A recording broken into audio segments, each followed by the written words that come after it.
আমরা যখন ঘুমোতে যাই, শয়তান আমাদের প্রত্যেকের মাথার পিছনে 3টা অলসতার গিট মারে। কয়টা? আওয়াজ করে বলেন।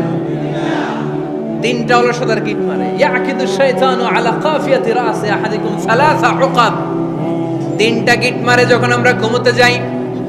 অলসতার 3টা গিট মেরে আমাদের কানের সামনে এসে ফিসফিস করে মন্ত্র পড়তে থাকে, আলাইসা লাইলুন তাওয়িলুন ফারকুদ, আলাইসা লাইলুন তাওয়িলুন ফারকুদ। বিশাল লম্বা রাত, ঘুমাও, অনেক সময় আছে, ঘুমাও। রাত 5টা বেজে যাচ্ছে, তাহাজ্জুদের সময় শেষ হয়ে যাচ্ছে, তখনও শয়তান বলে রাত অনেক লম্বা, ঘুমাও।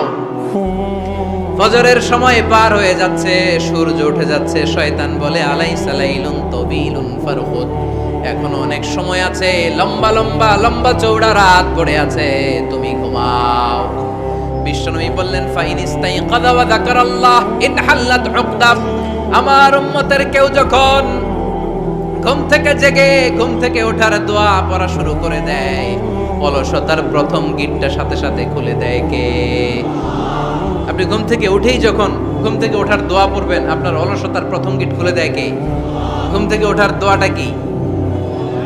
আলহামদুলিল্লাহিল্লাযী আহইয়ানা বা'দামা আমাতানা ওয়া ইলাইহিন নুশুর। প্রশংসা সে আল্লাহ, যে আল্লাহ আমাদেরকে লম্বা একটা ঘুম শেষে, মৃত্যু শেষে আমাদেরকে ঘুম থেকে উঠালেন। এই দোয়াটা পড়ার সাথে সাথে শয়তান যে 3টা গিট মারছে, ওই 3টার একটা খুলে দেয় কে? Fine তাওয়াদ্দা in হাল্লাত উকদা। ঘুম থেকে জেগে ঘুমের দোয়া পড়ার পরে যখন কেউ ওযু করে ফেলে, অলসতার দ্বিতীয় গিটটাও খুলে দেয় কে? ওযু করার পরে ফাইন সাল্লাত ইন হাল্লাত উকদা, নামাজের মুসল্লায় দাঁড়িয়ে যখন নামাজ শুরু করে দেয়, অলসতার 3 নাম্বার গেটটাও খুলে দেয় কে? 3টা গেট যখন খুলে দেয়, বিষ্ণু ইসলাম বললেন ফাসবাহা নাশীতাল কলব। নাশীত, তখন মুমিন বান্দা সজীব হয়ে ওঠে, প্রাণবন্ত হয়ে ওঠে, উচ্ছ্বসিত হয়ে ওঠে। ওয়া ইল্লা খাবিসান নাফসি কাসলান, আর যদি ঘুমিয়ে থাকে, 3টা গিট তার মাথার পেছনে শয়তানের অলসতার লেগে থাকে, তাহলে তার দিনটা শুরু হয় অলসতা দিয়ে, আর সে হয় অলসতার রাজা। চিল্লায় এখন ঠিক কিনা? এজন্য আমরা কি অলস হতে চাই না কর্মঠ হতে চাই?